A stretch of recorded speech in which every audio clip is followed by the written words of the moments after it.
Bienvenido, queridos amigos, al 15º Dear friends, welcome to the 15th Kaleidoscope of Facts on the topic Matrix from Illusion to Reality, organized by the participants of ALLATRA International Public Movement from Spain and Latin America. With support of volunteers from all over the world, we make this live broadcast with simultaneous interpreting in more than 20 languages and on various streaming platforms. The purpose of this kaleidoscope is to bring the truth to people, thanks to the information presented in the books by Anastasia Novych and videos, with participation of Igor Mikhailovich Danilov. Para ver los objetivos de hoy.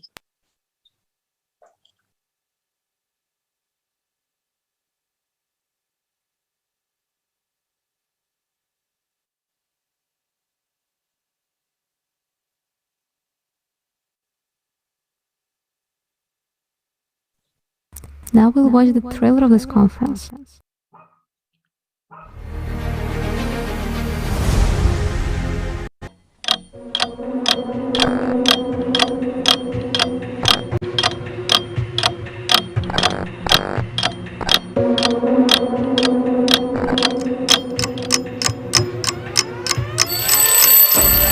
What if our world isn't real? What if we all live in a hologram, an artificially created system? In other words, the Matrix. Looking at the evidence and scientific proof of this fact, many questions arise. What is the Matrix? Is our world an illusion? What is a human, consciousness, personality, and human soul? What does a person look like in other dimensions? What dimensions is the Matrix limited with? Who created the Matrix and who controls it? Who is a system architect? Why was the Matrix created and how to get out of it? What is reality? What is the meaning of human life? We invite you to explore these issues together. Independent research, facts, social experiments, all this and much more within the framework of the international research project Kaleidoscope of Facts. October 13th at 1600 GMT, Kaleidoscope of Facts on the Matrix from Illusion to Reality, organized by the participants of the ALLATRA from Spain and Latin America.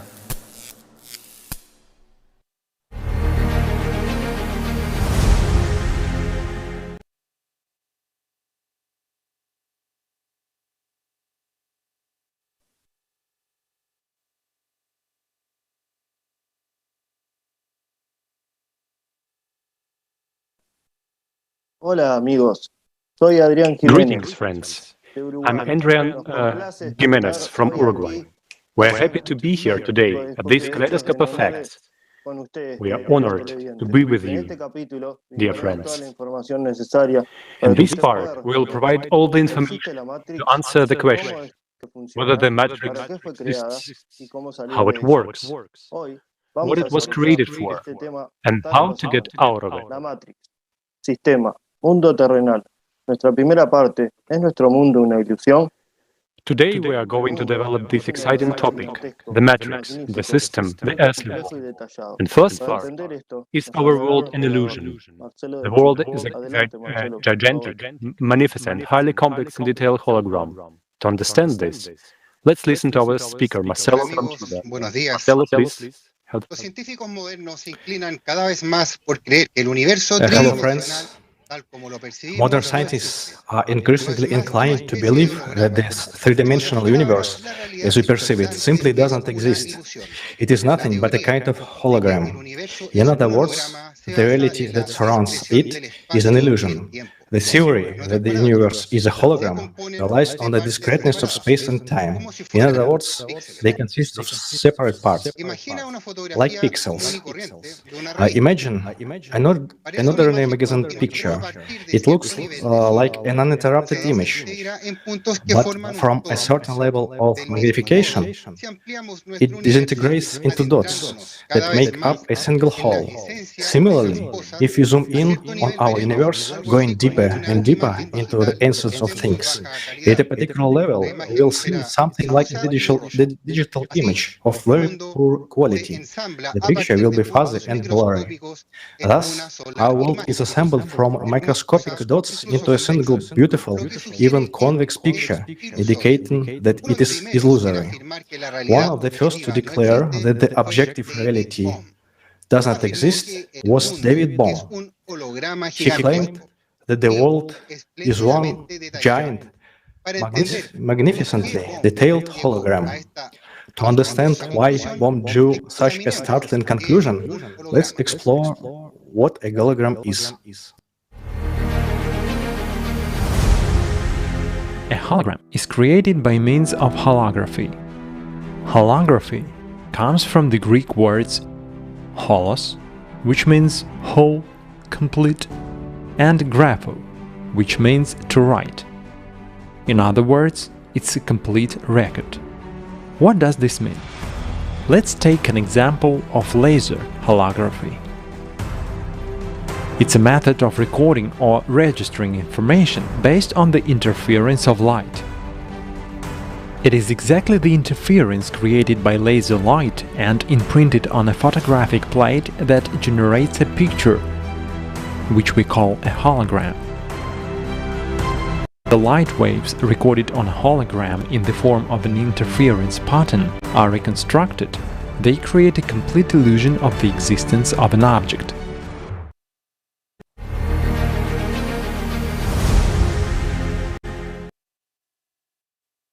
Según David Bohm, esta imagen holográfica tridimensional According to David Bohm, our material world is exactly such a voluminous three-dimensional holographic image.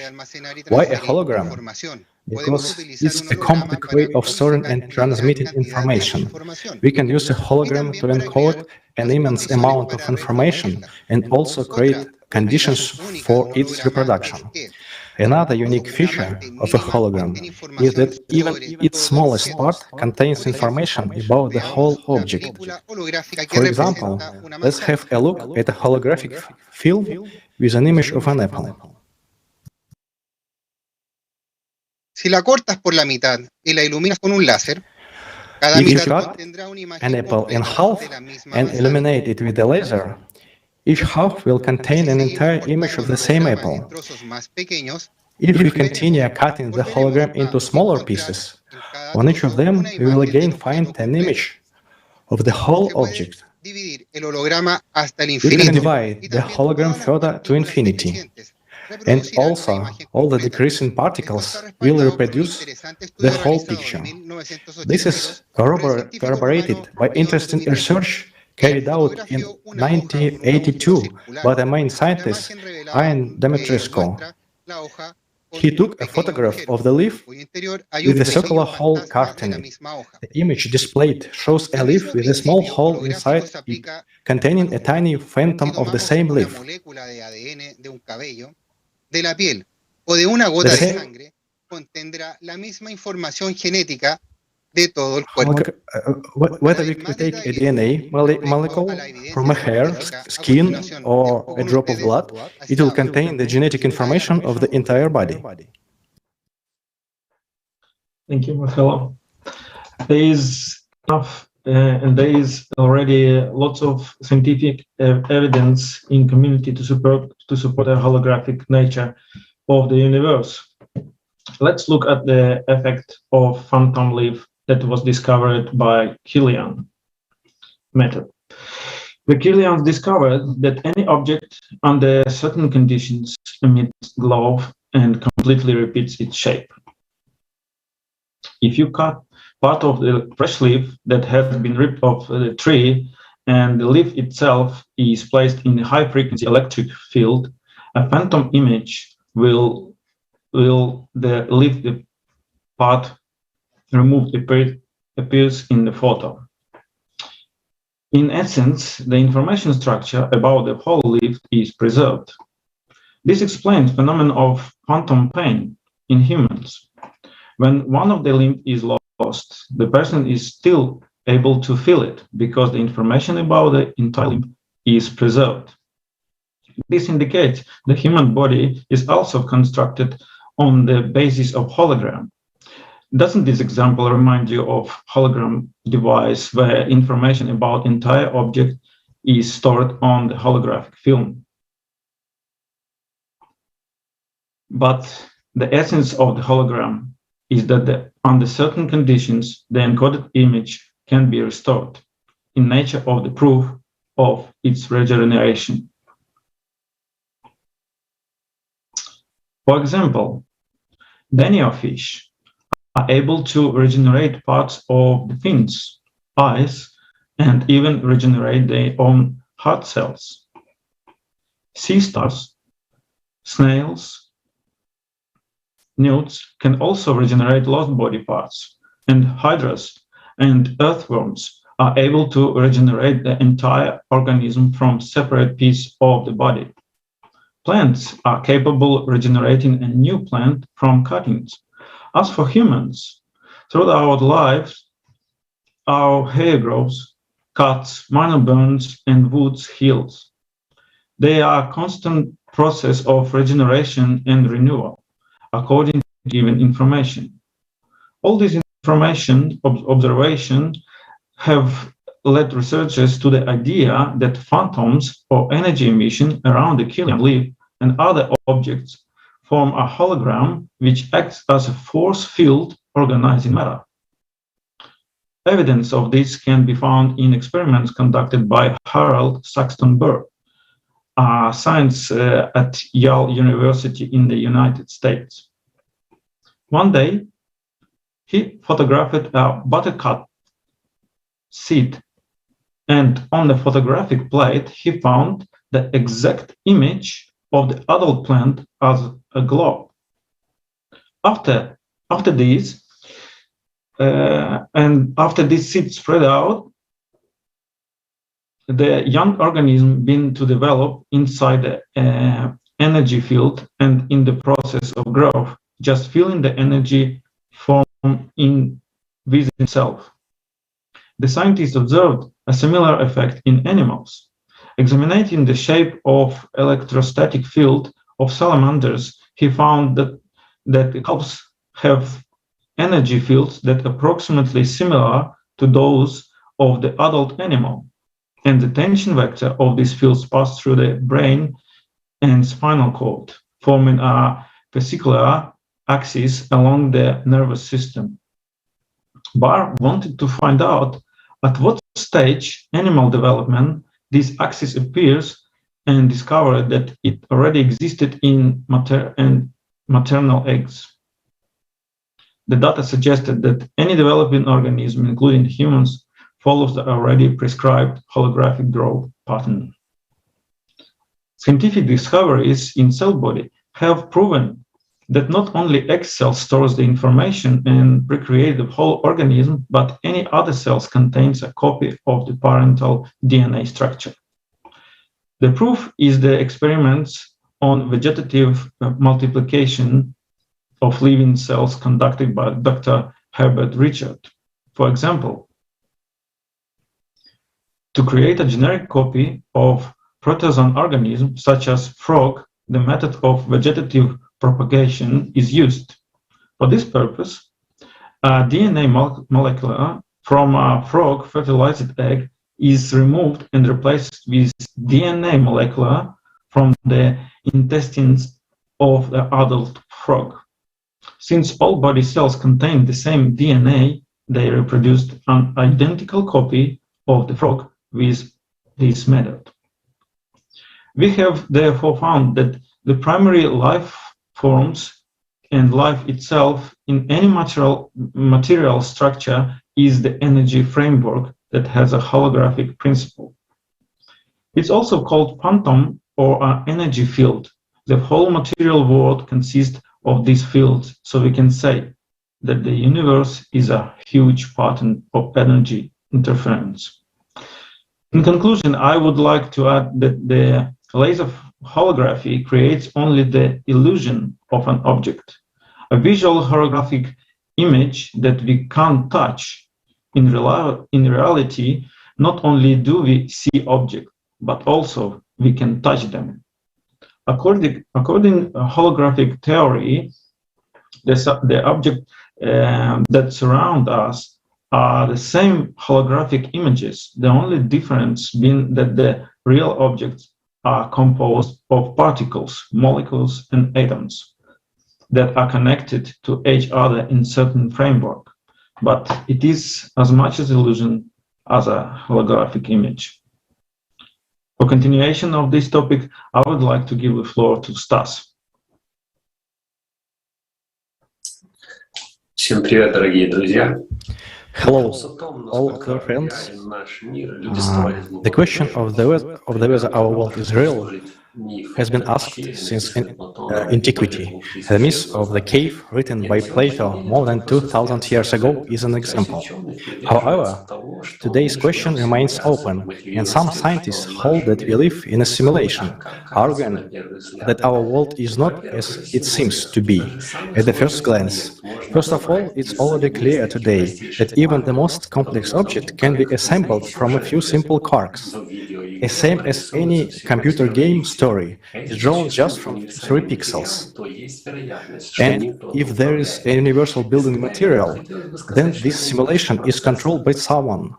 And getting ahead of myself, I would like to say that it is not just a processor, as in a computer game, but an intelligent being with a contextual goal. But what does this give us? I would like to point out that any hypothesis makes sense only when it answers unresolved questions and explains what the existing theory fails to explain.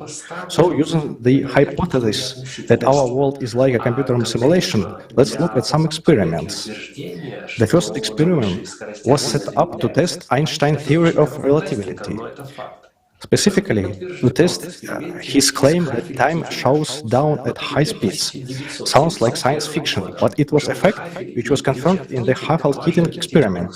In October 1971, G.C. Hafel and Richard A. Keating orbited the world twice, first eastward and then westward, with 4 sets of cesium atomic clocks, and compared the traveling clocks with those left at the U.S. Naval Observatory. The flights were made on regular commercial airlines.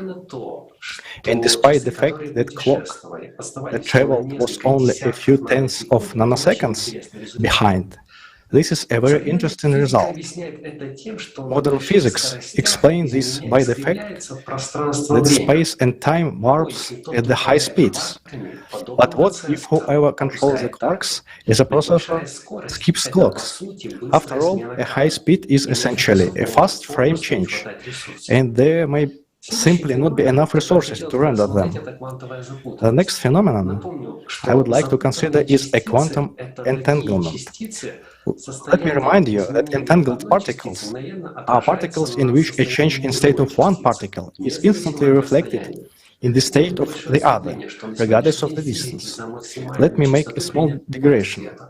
As of today in physics, the speed of light is taken at the maximum possible speed, and the interaction speed of entangled particles exceeds it by at least 100,000 times. How is that possible?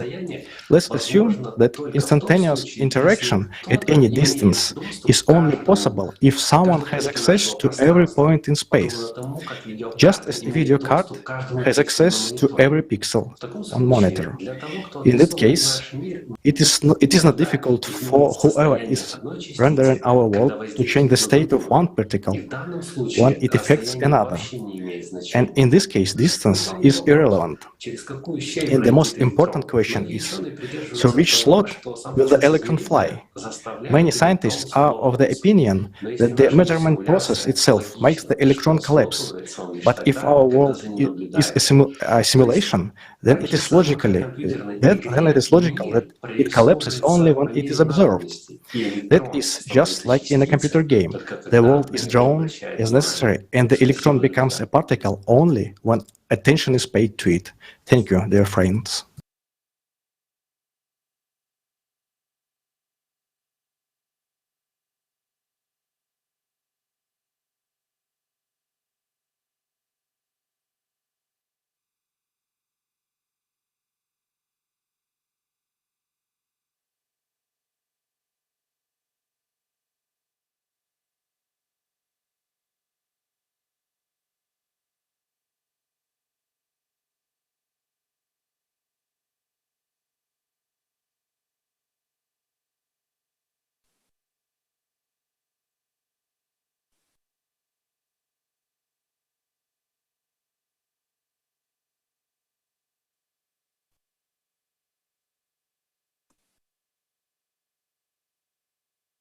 Vaya, es increíble.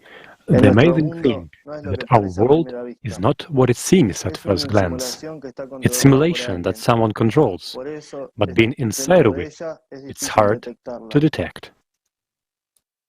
Claramente es difícil detectarla porque las ilusiones ópticas y las psicológicas nos hacen Obviously, equivocarnos. it is difficult to detect it because optical and psychological illusions cause us to make mistakes and claim that our world is the reality. Our next speaker, Natalia, will talk about this, so please, we give you the floor.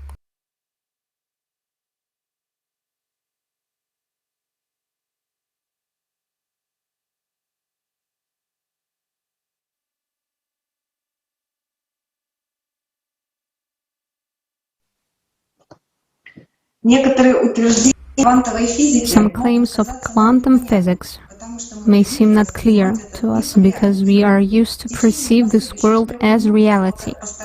Over the next 3 minutes, I will try to show you that objective reality does not exist. Let's take, for example, a burning candle. How do you think what happens when you look at it? You would say that you see light, brightness, movement of fire. In fact, like any source of light, flames emit beams of electromagnetic energy. And we know from our everyday experience that neither electricity nor magnetism manifest themselves visually in any way. And the thing is that there is no orange flame in the external world, and there is no candle either. There is just an invisible stream of electrical and magnetic impulses, and our eyes are needed for these impulses to take them from the orange flames. With our eyes, we perceive only a narrow spectrum of electromagnetic radiation in the visible light wave range from 400 to 660 nanometers. Please look at the picture. How narrow it is, and yet it is almost 90% of the information that a person perceives about this world around him. Anything outside the spectrum is not a reality that we are aware of. Other living beings receiving the same impulses from a candle will not see something completely different. They may see a gray flame or experience another sensation that has nothing to do with vision. We will learn more about this in the following video.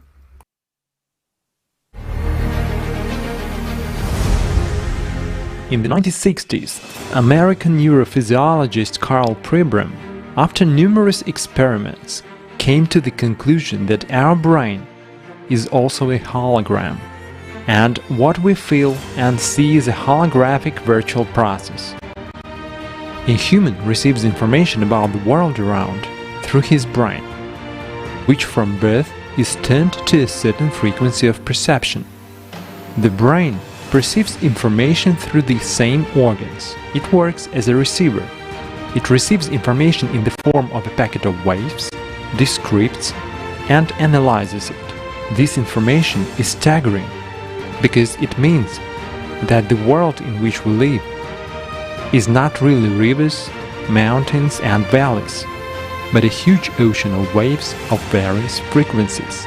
In other words, our brain only transforms these waves into a picture of the reality around us.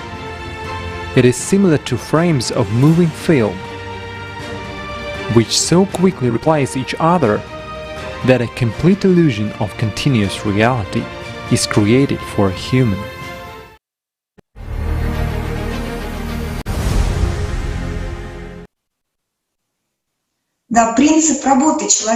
Yes, indeed.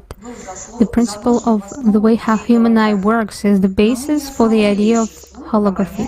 We haven't yet was talking even about hearing, smell and touch. Sounds is also a wave which a human can perceive as a wave between 16 kHz and 20 in very limited range, because there are also ultrasonic and infrasonic waves. Information comes to us with a time delay and special distortion. Remember how we observe a thunderstorm in nature. First we see a flash of lightning, and after a while we hear the sound, because the first wave comes to us at the speed of the light, and the second one at the speed of sound. Tactile and gestury sensations are also deceptive. Consciousness constantly compares one with another and forms information about sensations based on its own experience. There is a hypothesis that a person simply does not see the object he doesn't believe in because their brain is not able to identify them. Magellan described the following case in the diary. When the large ships of Europeans reached the shores of America, the natives did not see them because they could not imagine that such a huge boat could be built. With the example of optical and psychological illusions, it is easy to see how we are mistaken in claiming that our world is real. Look at this still picture. Doesn't it look moving to us? Or, for example, the Pinocchio illusion. You will need a blindfold, a friend, and 2 chairs. Place 2 chairs one behind the other. The blindfold person sits on the back chair.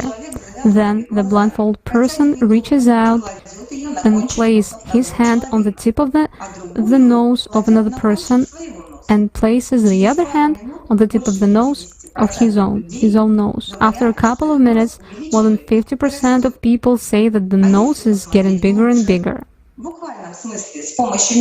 And if you look deeper, literally with a microscope, it turns out that what we perceive as solid and dense is solid only in 3-dimensionality. Deeper into the microcosm of these objects, we will see that empty space between atoms, and atoms are also made of smaller particles, which in turn are made of energy. And it turns out that the world consists, as it were, of emptiness. It turns out that each person feels the world as real, but in fact, he only feels his reality with his own meaning and senses. So there is no objective reality for man. And therefore, we are in continuous unconscious illusion. Let's see a video clip about this from the video Consciousness and Personality.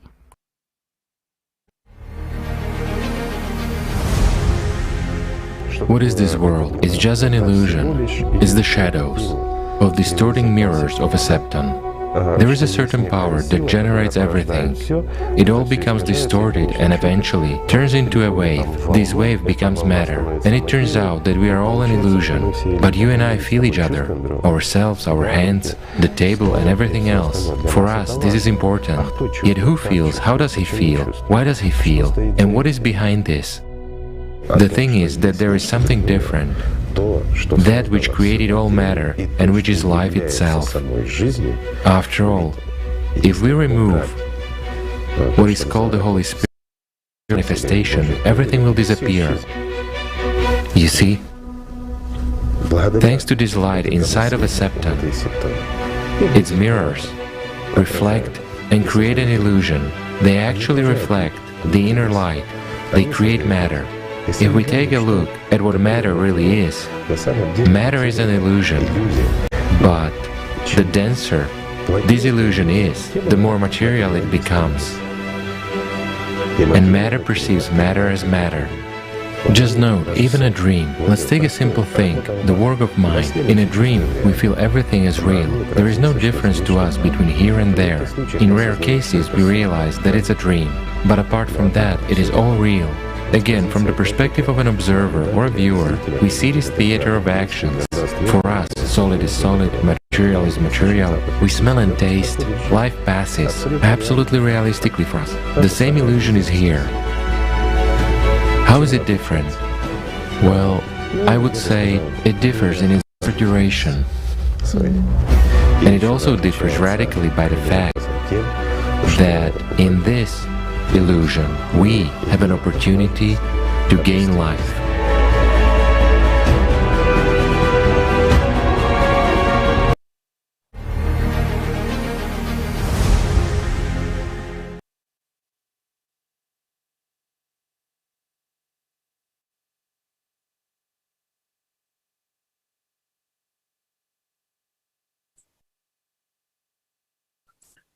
Здравствуйте, друзья! Рад приветствовать всех Hello, на dear friends. калейдоскопе фактов. I like to see you here on this kaleidoscope. So the fact that our world is illusory was known to our distant ancestors. There are many legends, myths, and religious legends about this creation of the world and the structure of the universe. And what is surprising is that almost all of the oldest myths are based on the same story of the world cosmic egg. In the ancient Chinese myths recorded in Shu Zhen in the 6th century AD, it is said, at the time when heaven and earth were not separated from each other, the universe was a complete chaos. In the shape and content, it was like a huge chicken egg. In this egg, the ancestor of all things on earth, Pengu, was born. When he grew up, he cracked the egg from inside. The goose laid on an egg, from which the god Ra hatched later. Information about the world egg we also find in Finnish, Turkic, Slavic myths, the myth of the peoples of Africa. In the century of one of the early concepts of creation of the universe developed by the Vedic religion, the golden embryo, Hiranya Gerber, picture Hiranya Gerber. Золотой зародыш, Хираньякарбха, простите, плававший в космических водах, возникших из хаоса и давший начало жизни. Плавал он целый год, а затем, расколов оболочку на две части, из Хиранья-Гарбхи возник сам Брахма и создает из двух половин небо и землю. Brahma appeared and created the world from two pieces. Во всех архаичных преданиях And the center of the early concept of creation of the universe developed by the Vedic religion, Hiranyagarbha. Also, they had a knowledge about fractal. For example, in Dogon mythology, reproduced the structure of the universe from the star systems to the smallest grain, the Amma cosmic egg. Consists of 4 oval, faceted parts of clavices. These clavices were the prototype of the 4 elements: water, air, fire, and earth. Such symbolic interpretation indicates that all matter is created from these 4 elements, which were originally associated with the 4 types of quantum particles. Dogons called them Sene, seed. Inside the Amma egg, there was something that looked like a spiral motion, called an accelerating ball. Then an oval particle emerged, located in the center.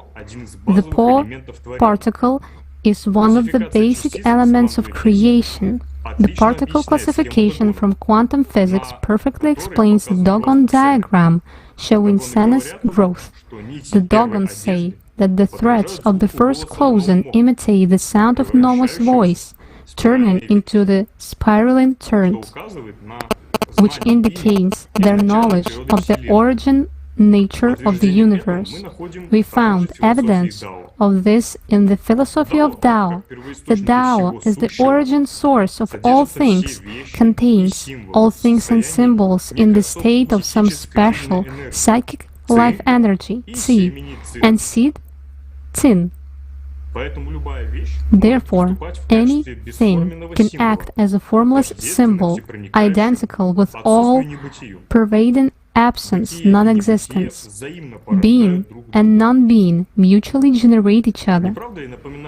This reminds us how we create holographic records today, isn't it? Therefore, myth shouldn't not be understood as a simple fiction, the results of naive, fantastic worldview, some absurd poetic form. Once again, it reminds us that we live in the world of energies, and therefore our world is illusory. I give the floor to the next speaker.